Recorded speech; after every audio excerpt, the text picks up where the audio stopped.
Welcome to this presentation. I'm very happy to have all of you here, and I'm going to present you the work called Hospitality New Members of the European Union and Input-Output Analysis.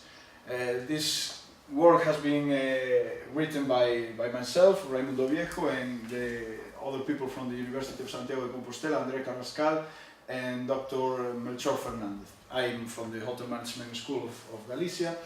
And the main purpose of this article is to show the economic structure of hospitality in new members of the European Union, and also the economic interdependence between hospitality sector and the remaining sectors of the economy.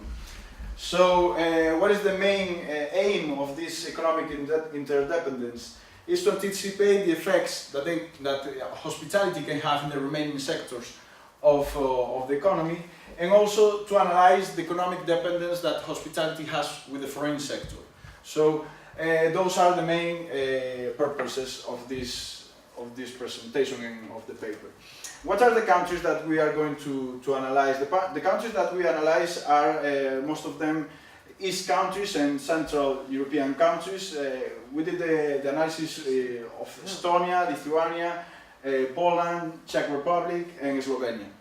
But also we did analysis in Spain to see if there were some common facts or some kind of differences between them. The structure of the presentation will be: first we will go to show some basic statistics about hospitality in these countries, and then we will present an input-output analysis, that is a methodology that will show the relationships between this hospitality sector and the remaining sectors in the economy, and then we will end the presentation talking about main conclusions of this work. What is the situation of hospitality in Europe? Hospitality is a sector that represents 2.4% of the business production, accounting as business as industry, trade and services. In terms of employment, its presence is more intensive and it represents 7% of business employment. However, the presence of hospitality is not homogeneous. It's like most of the hospitality production in Europe belongs to old members, and only a few proportion, more or less 5% of hospitality production, belongs to new members of the European Union. However, not all the numbers or the data is worse in terms of new members. If we account of the growth rates for new members, its growth rate is much higher than the one for new members. So they are becoming more important in the European Union hospitality sector. If we look at the level of importance of this sector among the economies in these countries, we can see like the representativity or the level of specialization in terms of production. Only in Estonia and in Slovenia is more or less close to the European average, and is 2.26% and 2.48% of production.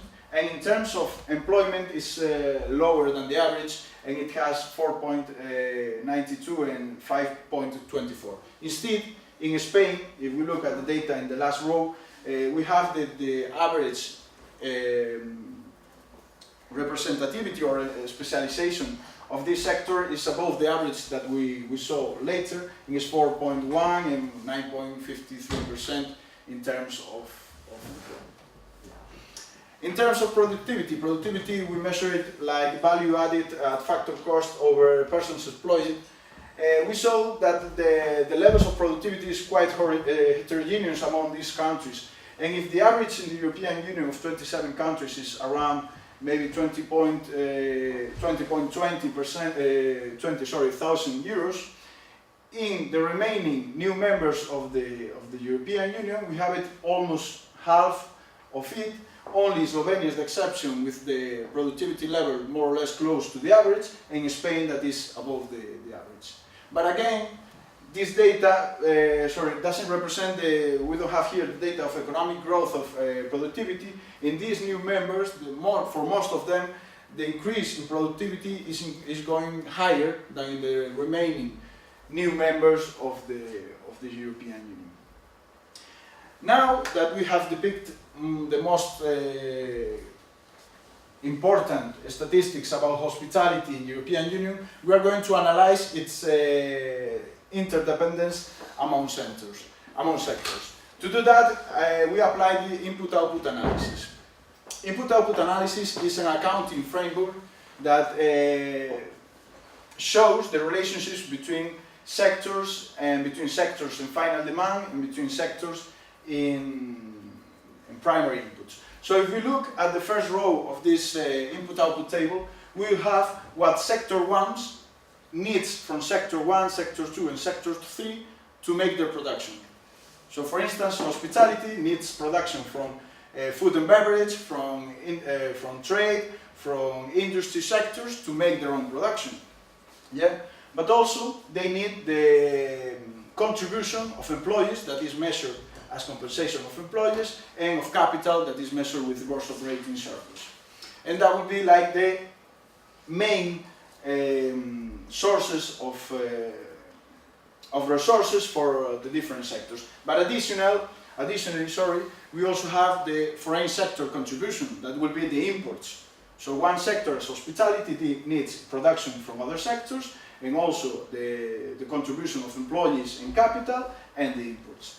In terms of demand, we can also look at sector 1 or better sector 2 in the second row, and we have here the data that sector 2 sells to sector 1, sales to sector 2 and sector 3. Yeah? This will be intermediate sales because those sales are used by the different sectors to make their own production. Yeah? But additionally, in terms of demand, we also have final consumption. That is the demand that consumers require for their lives, for the different purposes. And gross fixed capital, that is the investment, and then exports, the production from the different sectors that we export to another countries. And in this, we have the total employments. If the economy is in equilibrium, the total employment should be equal to total resources.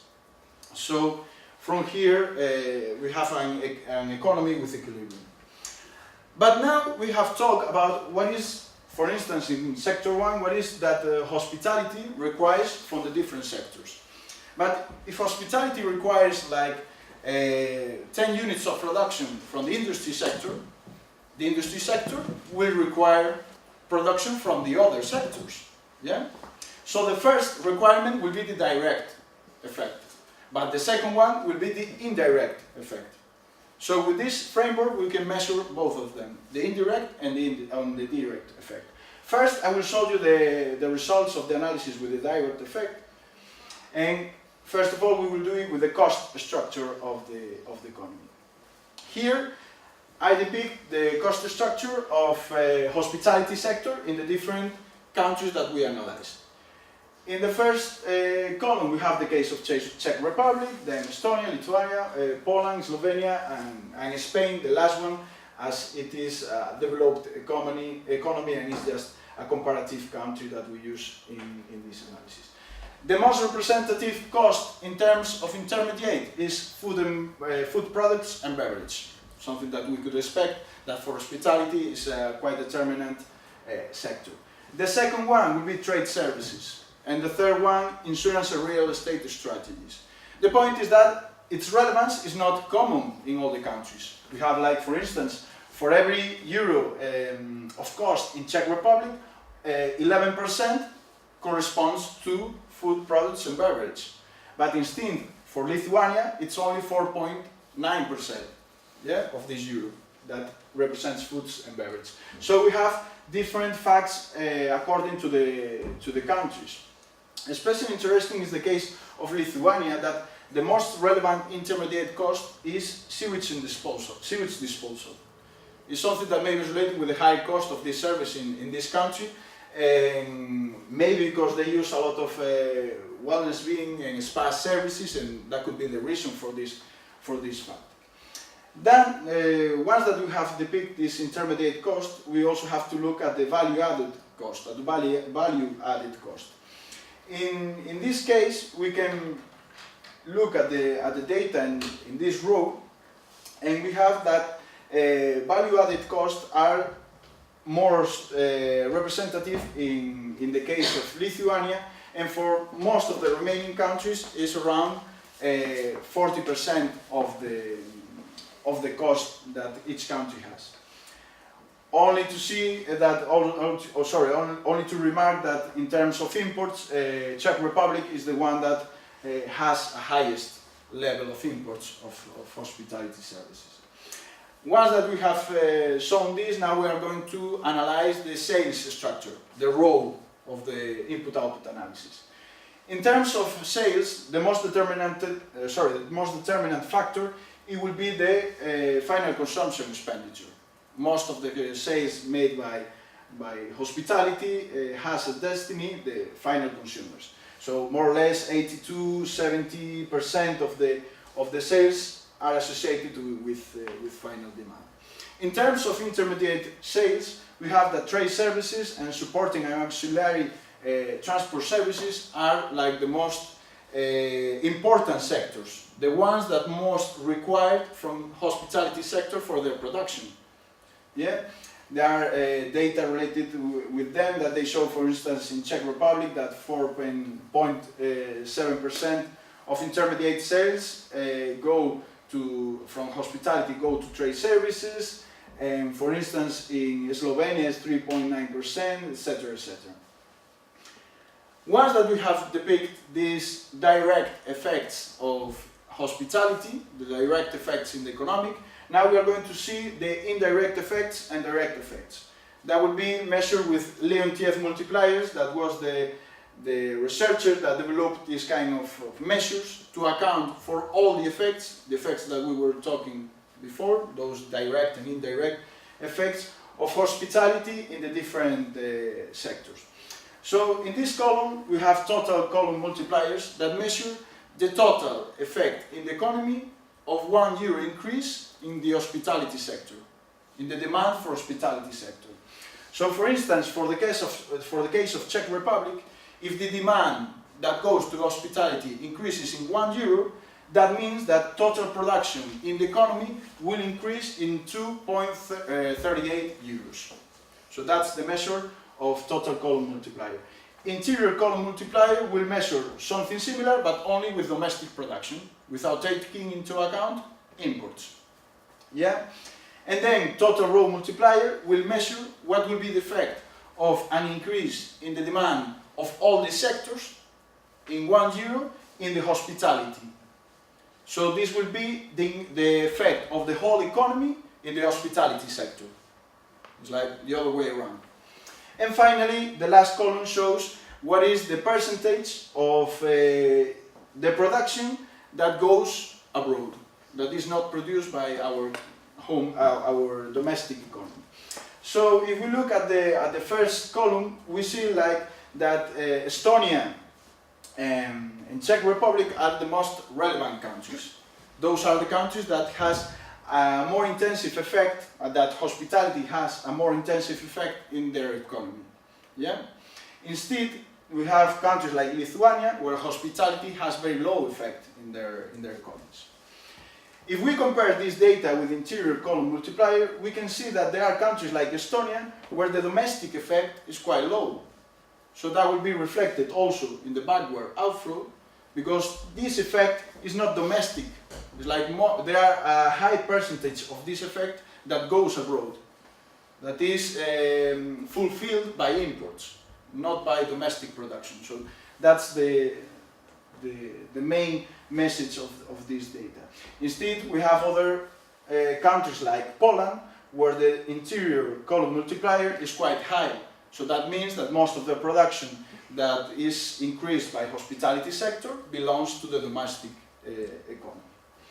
In terms of total role multiplier, we have that the most relevant country in terms of the effects that the economy have in the hospitality sector is Slovenia with 2.11% effect. Just to conclude, the backwards outflow, we also have to remember that in the case of Czech Republic and Estonia, and also Slovenia, the percentage that goes abroad is quite higher compared to other countries, especially if we compare it to Spain or to Poland. And now, as conclusion, just to remind you that from this article, from this presentation, we have that Slovenia is the most specialized country among the ones that we have analyzed. Poland is the lowest.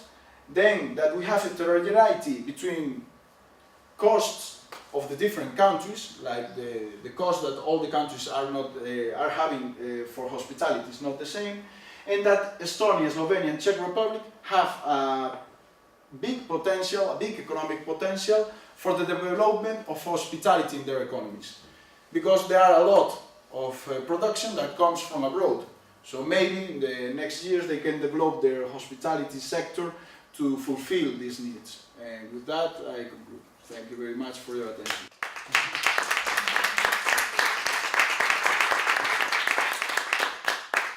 Bueno.